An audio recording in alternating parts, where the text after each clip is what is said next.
Hello Scrolls fans, my name is Smog and welcome to Scrollscast. We've got another Waypoints matchup here for you between UnholyGrail and Nicon. We joined the game just before the first round starts. UnholyGrail appears to be playing an energy deck, more of a mid-range build. I don't see a ton of Gravelocks yet. Most of the energy on the ladder right now is Gravelocks. Players are of course very excited to try out those new cards, but UnholyGrail's deck appears to be a little bit more standard, a little bit more old school with the Echomatons, with the Replicatons, and with the Copper Automaton. So maybe more of an Automaton mid-range build, of course having the Stormrunner as a very powerful lobber on turn 3 as well. Pitches his scroll for round 1, passes it over to Nicon, who is playing a Decay build. I would assume it's a Decay mid-range build until I see otherwise. Does have a 1 into a 2 into a 3, so an excellent opening hand. Has a Searing Shackles. He sees his opponent has energy, so he'll want to keep that in his hand until he can ascertain that it is not the structure deck that he is playing against. I actually haven't seen anybody playing structure energy since at least in the games I've watched, since Waypoints hit a few days ago. So on turn 2, UnholyGrail will have a Spark to answer the Ripper, played out in the middle by Nicon. So that'll almost certainly be his play, but an important decision will be what to sacrifice. He's got a lot of strong scrolls in hand. I would think either Iron Whip or Sudden Eruption, and he does get rid of the Sudden Eruption. Not going to be good for another 6 or 7 turns, and then he does Spark the Ripper. Nikon's go. He has a turn 2 play in the Loyal Darkling, so he'll be happy to do that. He pitches the Soulsteel. He may still be anticipating that he's playing against the structure version. Soulsteel has some targets in UnholyGrail's deck, but not as many as in like a growth deck or an order deck. Anyway, UnholyGrail goes up to 3 and drops a State Machine first rather than the Stormrunner. Passes it over to Nicon, who has a Rot Eater to play behind the Loyal Darkling. And that's what we see. Passes the turn back over to UnholyGrail. Note that the Rot Eater takes 1 damage from the State Machine's state-based effect. UnholyGrail's turn could go Echomaton, could go Stormrunner. Echomaton has seen a little bit of he's seen more changes than almost any other scroll in the game. Right now, he still benefits when you play a spell, but or when an opponent plays a spell, but it now takes you 3 attack to get the bonus, not 2. Stormrunner dropped in the middle, and the turn passed over to Nicon, who, well, not a great 4th turn. Rot Eater's not bad. He does sacrifice for scrolls instead of resources, finds a Brain Lice, so that's really nice. He'll have to choose between Brain Licing the Stormrunner or playing out a second Rot Eater. If he does play out the second Rot Eater, he might be in trouble depending on where he places it. I believe UnholyGrail still has that Iron Whip in his hand, which would be very punishing if he played out the Rot Eater close to everything else, but it looks like Brain Lice was the selection. So that Stormrunner is currently set to get 1 attack off, and note Nikon's intelligent splitting of his units so that the Stormrunner, if Countdown Reduction is played, won't be able to kill them both. And I was actually wrong about that Iron Whip. I apologize for that, but the point stands. It was a good idea to split. Skull Shrine played out a phenomenal new scroll in Energy's arsenal. He'll have at least 6 resources to play with next turn and for the next few turns after that. Nicon on round 5, still only on 3 resources, doesn't have a 4-drop to play. Obviously Bloodline, well, I guess he could play Bloodline Taint just to take out the Stormrunner. It would not be a ton of value for that, but at least it would protect his units. Currently the Rot Eater is unable to save itself from the Stormrunner, so he might actually go ahead and play out that Bloodline Taint to take it out and maintain that board presence. His other choice is to play Rot Eater somewhere up and away from the rest of his army so he doesn't get caught up in the area of effect. And then there we did see the Bloodline Taint coming in and cursing, so the Stormrunner will die at the beginning of UnholyGrail's turn, and Nicon can get some idle damage done with his Rot Eater. Perhaps taunting his opponent, waiting just a little bit. I'm sure Nicon wouldn't do that. I'm kidding, of course. But waiting for him to pass the turn back. Actually decides to move up his Rot Eater close to the Loyal Darkling. So I don't think that UnholyGrail could punish that with what he has. Thunder Surge off the top would do it, but even that's not a great play for UnholyGrail. But now we see Burn, Automaforge, and Echomaton. I'd like to see him play out this Forge or the Echomaton now with plans to burn next turn for this Rot Eater. And we do see the Forge come up to the top in the middle, and he immediately ticks it down. Had 6 energy because of the Skull Shrine, so that's down to 2 countdown already. Baleful Witch for Nicon. Very, very interesting. He sacrifices it, which makes me a little sad because I love that scroll, and I feel like it's got a place in the metagame. It's not an A-list scroll, but it has a place. Bloodline Taint is a big part of that place, especially if Gravelocks continue to be super popular. We do see Searing Shackles come down on the Forge, so Nicon still doesn't have any indication that Unholy Grail's deck is not a structure variant, so he's already thinking about how he can deal as much idle damage as possible. State Machine is destroyed by its own effect, and Burn comes down to take care of the Rot Eater. Unholy Grail goes up to 3 resources, or I should say 5 total, and of course the Skull Shrine makes the math hard. He had 7 resources to play with this turn, plays out a Replicaton with his remainder. Turn goes over to Nicon, who now has quite a few options. Soul Steel could take out and replace that with a unit of his own. He could play out Cursemonger or Rot Eater, but first he'll need to make a sacrificing decision. I don't see any way that he can take out this Forge, unfortunately. I mean, I guess he played Searing Shackles on it, so he's okay with it staying in play, but it's almost certainly going to get a gun auto-spawned this turn and for a number of turns in the future. So maybe go up to 5 resources now, anticipating maybe playing a Witch Doctor in the near future. If he can, he already sacrificed 1, but he's got 2 more left in the deck, I'm sure. Maybe save the Soul Steel for next turn. Well, now that Unholy Grail is on 0 resources, now might be the time for that Soul Steel. He does go up to 5 and plays out Cursemonger, so he's saving his removal for next turn. Maybe he can Soul Steel into Rot Eater, get some extra value out of his resources. He would like to kill this Replicaton when Unholy Grail has 0 or 1 current energy so that it doesn't go back to his hand, but perhaps he's anticipating that he'll be able to do that in the future. Let's see, what does Unholy have? He's on 7 out of 5. He could play a number of combinations here. Automaton Spark, or he could even go Violent Dispersal Spark if he really wanted to. He does sacrifice the Spark. Probably see Forge into Automaton. Forge played in the middle here. Replicaton moved behind. There's so many Atons, I'm trying to keep it all straight. Replicaton moved behind the Automaton Forge, and then probably an Automaton played, and a gun Automaton will spawn as well. So lots going on, lots of machinery for Unholy Grail. And there's the Automaton actually played out in front of his idol, so that perhaps he's trying to prevent some idle damage or just not bunch up. Maybe he's worried about Mire Curse or something like that. Nicon still on 5 resources, could go up to 6 for that double play, and there's the Soul Steel spawning a Mire Shambler on Nikon's side. He could sacrifice up to 3 to play out the Rot Eater. That would not be a bad play. Note, of course, that Automaton's ability has triggered, so when it dies, Unholy Grail will get a permanent energy to use. And his Skull Shrine, that's been so powerful for him so far, allowed him to play out most of his hand every turn, is going to be going away next turn. So there's the Rot Eater. He does split his units into 2 camps so that a Thunder Surge isn't devastating. And thinking about positioning on his Loyal Darkling, no cards in hand anymore. Deciding if he wants to deal 1 damage to the Automaton or to this bottom idol here. Note that Decay, if they're playing Necrogeddon, really likes to get these idols to 9 health. That's the key number for 3 husks that have 3 attack to get in there and finish them. So it's not a waste to deal that 1 idol damage.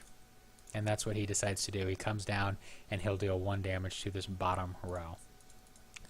It's one thing I love about Scrolls. There's so much strategy even in these little decisions. Do you deal 1 damage to the Automaton so you can Soul Steal it later? Or do you deal 1 damage to the idol to open up a play 15 turns from now when Necrogeddon's ready to rock and roll? But Unholy Grail now only has 5 out of 5 energy. Of course, losing that Skull Shrine like I mentioned. Lots of stuff is going to be attacking for Nicon, so Unholy Grail would like to have some removal for some of it.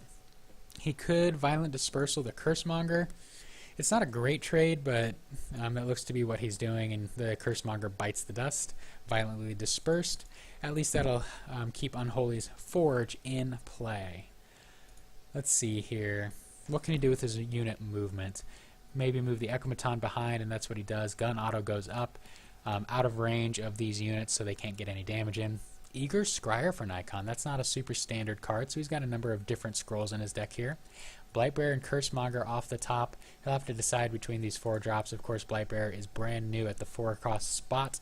Used to cost 3. For a while on test server, it was actually 5, which was probably a bit much. But 4 seems to be a fair spot for it.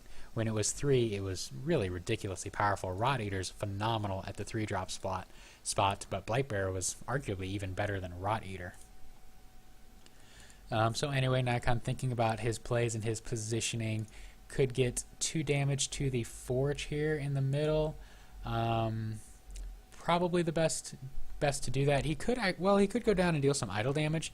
Getting this idle down here to 3 would be pretty relevant, especially with this Mire Shambler getting ready to shamble in for some damage next turn. And then I'd probably like to see him play that Cursemonger out, and then maybe Blightbearer next turn. Curse is just so powerful, especially when he's got a number of effects like the Witch in his deck that he can take advantage of it with. Unholy Grail top decks a Tick Bomb. That's useless for him, so he pitches it.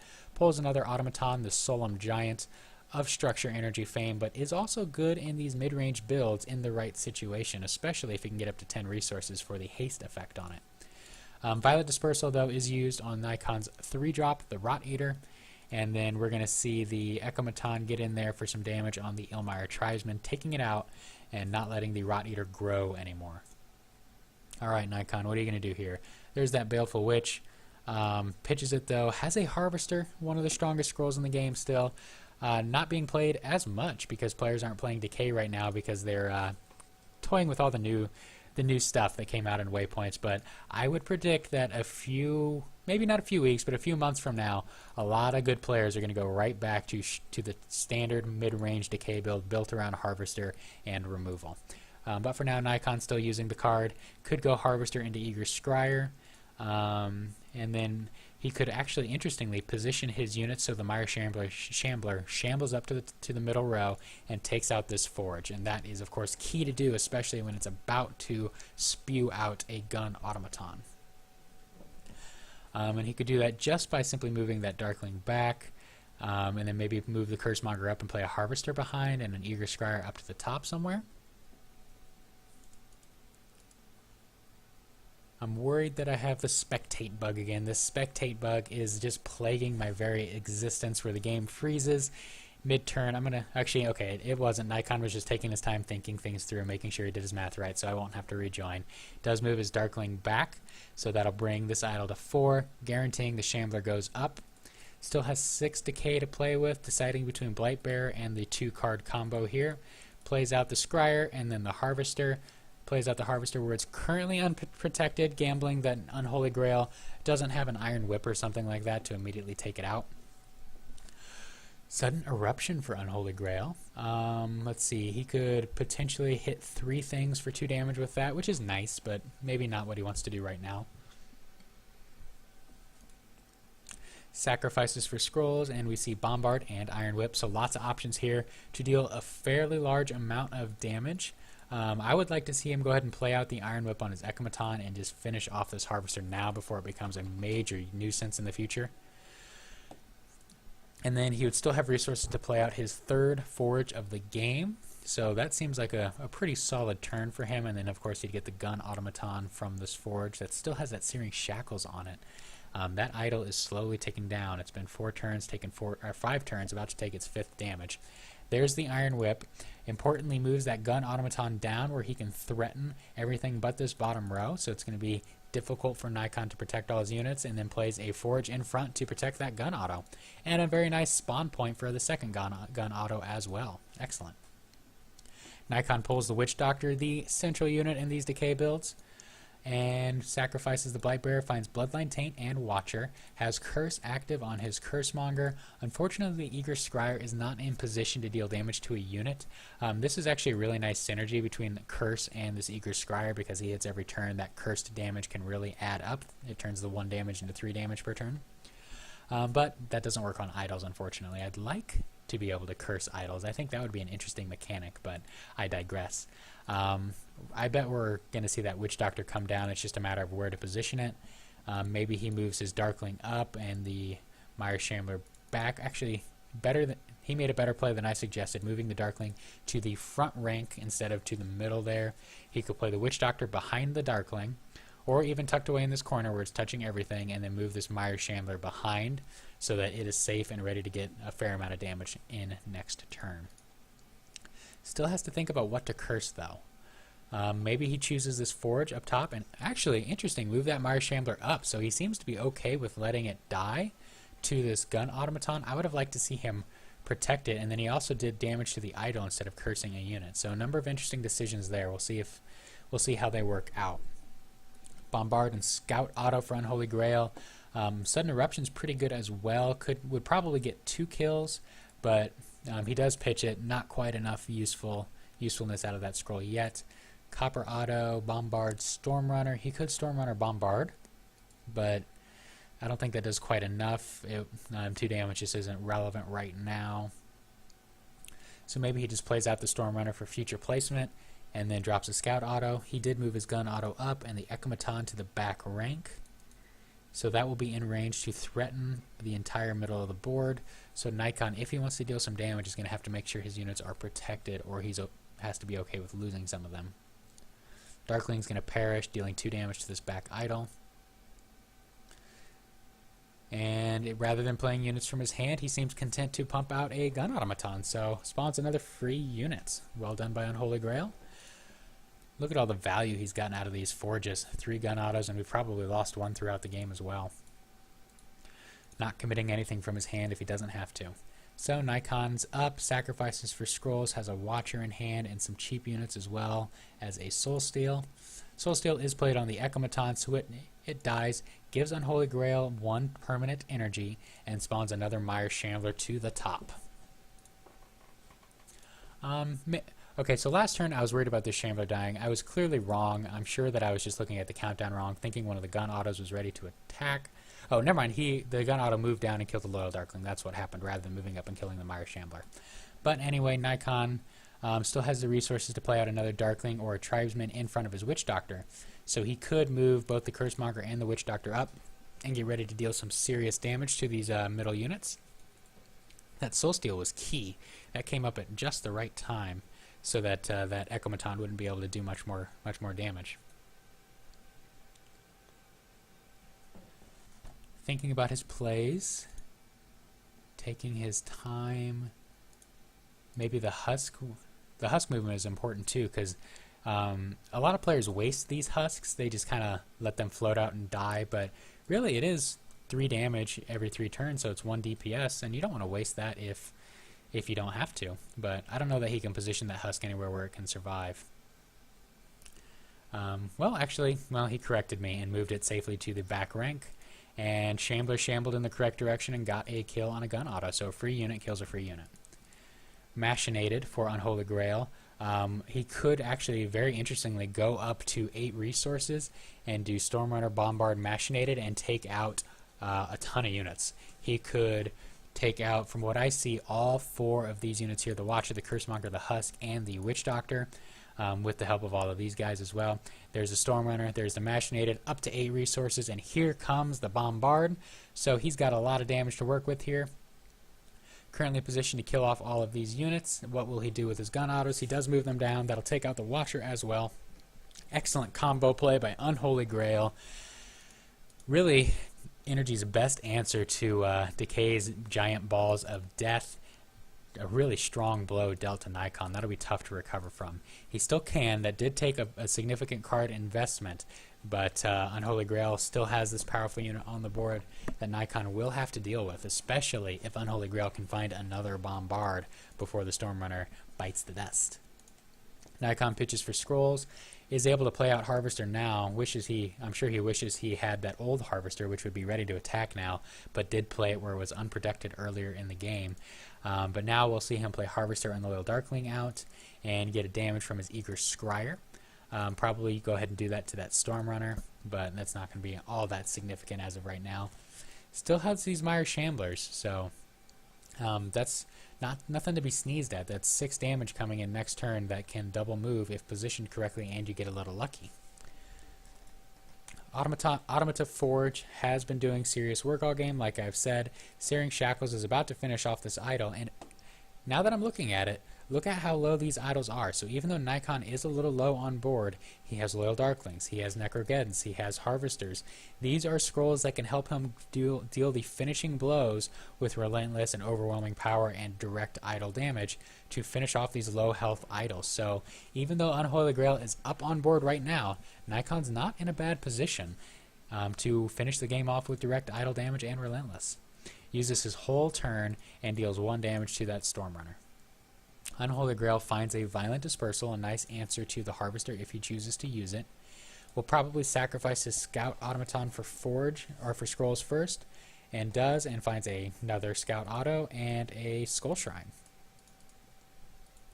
So there's a Skull Shrine, so he'll be getting bonus resources for the next few turns, and doesn't have anything attacking yet. So Scout Auto will probably come down. Actually chooses to pump out another Gun Auto, so again playing a free unit rather than a unit from his hand, and I think that's intelligent, not only to not overcommit, but also so he can play out the Scout Auto for a surprise buff to his guns next turn and maybe get some advantage when Nicon wasn't expecting it. He hasn't seen the Scout Auto yet. Nicon does go up to 7 resources. We're going to see a Necrogeddon here, I think. I don't think it ends the game, but it will deal quite a bit of damage. So that's 1 idol down, tons of husks come into play. It's going to be 1, 2, 3, 4, 5 husks, and that is going to wipe most of the... Actually, no, that will not end the game, but he chooses to deal idol damage here, and that leaves Unholy Grail in an interesting position where he's going to have to Violent Dispersal his own Auto Forge. But even though he's almost certainly going to do that to save it from the Searing Shackles finishing it off, Nicon has positioned himself so he just needs 1 more Loyal Darkling to finish off the game. So even though he's still probably not ahead on board, these husks aren't going to attack for a while and most are going to die, he's almost certainly the favorite to win this game. He just needs to find a little bit more direct damage. So very wise play by Nicon, doing the math perfectly, positioning these idols all throughout the game where they can, where he can use his damage most effectively. Unholy Grail is able to take out 40% of those husks and defending his idols as best he can. No game-ending effect for Nicon yet, though he does have this Necrogeddon. Damning Curse played to take out the Stormrunner, and Ilmire Rot Eater needs to come down towards the top, I would guess. He does play it in the middle, so with Necrogeddon, note that you can 2-step with the Necrogeddon, 1 before and 1 after the husk spawn, and so if Unholy Grail is not careful, he could actually lose on this next turn to that Necrogeddon. He'll need to defend all of these rows, both of these top rows, and also needs to defend this top row with 2 units, and he is not doing it. So currently, Nicon has the win on board and in hand if he sees it. Unholy Grail is not able to defend his top idol with enough units. Let's see, Nicon pitches for Scrolls, and he's making the Texas Necrogeddon 2-step. There's the movement up, there's the Necrogeddon, and we're going to see those husks go up to the top row, and that's going to be it, folks. Nicon is going to take it. There's the husks ready to attack. Unholy Grail sees it and surrenders. Well done by Nicon. Even though Unholy Grail had that excellent combo play to clear the board, or nearly clear the board, Nicon was able to keep enough units on the field and deal enough idle damage in perfect amounts throughout the game to finish it off with double Necrogeddon. Well done to both players. This has been Smogan with Scrollscast. Catch more Scrollscasts on the Badger Guild YouTube channel. Thank you for watching.